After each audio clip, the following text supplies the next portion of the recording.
when they came to the place called the Skull, they crucified him there, along with the criminals, one on his right, the other on his left. Jesus said, "Father, forgive them, for they do not know what they are doing."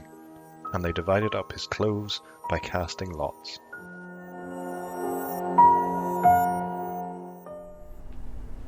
When the time was right, Jesus began his ministry, his work of telling people God's good news, the good news that God's kingdom was near.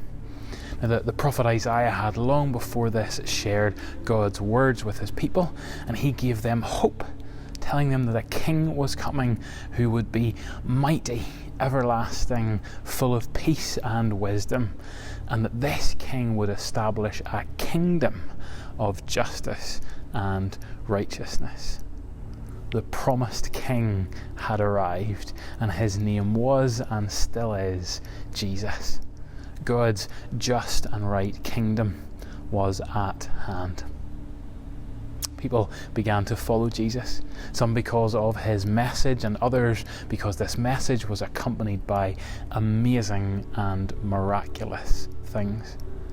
Blind people began to see again. Folks who couldn't walk all of a sudden found that they had power in their legs. Others who were caught in really difficult social and relational positions found forgiveness and peace when they met Jesus. As was the custom of first century teachers, Jesus took on a group of disciples, students who followed Jesus and began to learn from him and model their lives on his. But not everyone was thrilled by Jesus. Some of the religious hierarchy of the day didn't think that Jesus was behaving appropriately. Jesus did things and met with people outside the sensibilities of the religious standards of the day. The Pharisees, the Sadducees, the scribes and the priests, important people and people groups within the Jewish religious structure who couldn't believe that someone doing these kinds of things would dare claim to be from God. Matthew's account of Jesus' life tells us this. Then the chief priests and the elders of the people assembled in the palace of the high priest, whose name was Caiaphas, and they schemed to arrest Jesus secretly and kill him. Jesus was arrested. He was tried by the Roman governor Pontius Pilate.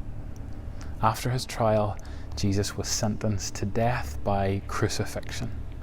This was a horrifying method of capital punishment in the Roman world, where the person was tied or nailed to a large wooden beam and left to hang there until eventually dead.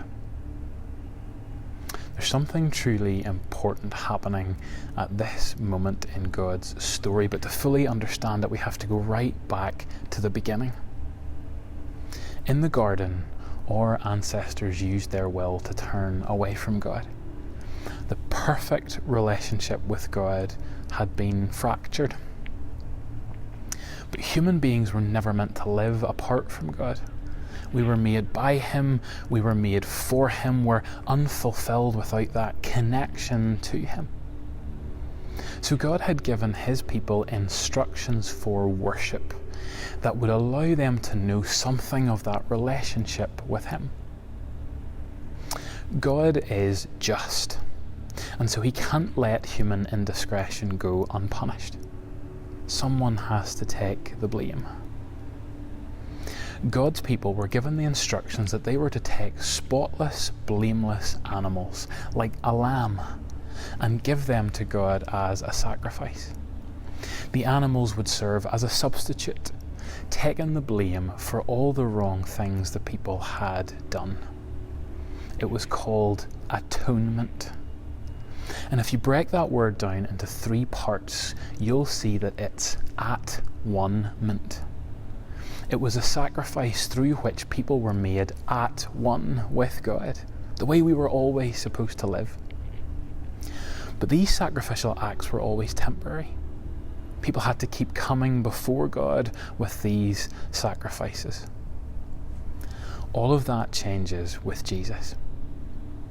When John the Baptist first saw Jesus, he said to the people around him, "Look, the Lamb of God who takes away the sin of the world."